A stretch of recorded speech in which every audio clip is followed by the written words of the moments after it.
Welcome back to our After Effects training course.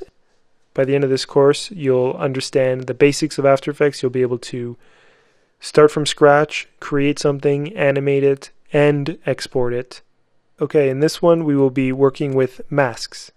So what we'll do is we'll click on our red square, we'll go into Layer, Solid Settings, we will make it the comp size, we will go to OK, and the reason we are not seeing it is because we have the position set to a far area.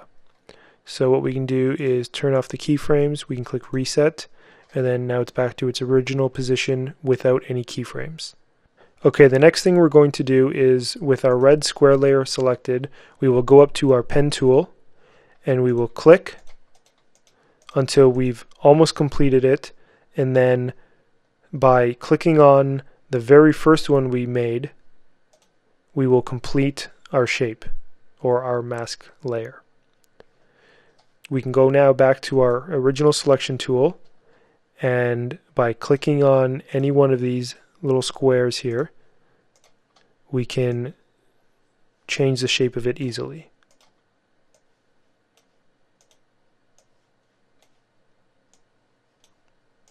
Okay, so for now we can just make a rough shape here.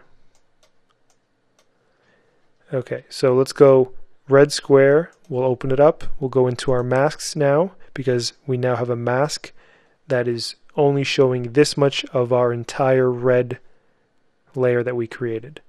So inside the mask 1, these are our mask properties. So we can feather the edge, which means if we click and drag here, you can see we can get some pretty cool shapes like that feather out into the white. For now we'll keep it to 0. We can change the mask opacity from 100, just like our layer, down to 0, just like our mask layer. Or we can change the actual size of it by going into our mask expansion and reducing it or making it larger. The problem though is when we make it larger, it increases or scales the size of each corner, and that's why they are beginning to be round the larger you go. So if we did want to scale the entire mask itself without having the rounded edges, there is a way to do that. You click on mask 1 and then you press Command T. So what you can do is click on the edge here, hold Shift, and then you can actually scale it, and it'll be even as you scale. If you don't hold Shift, it'll follow the mouse. So let's hold Shift and let's make it a little larger.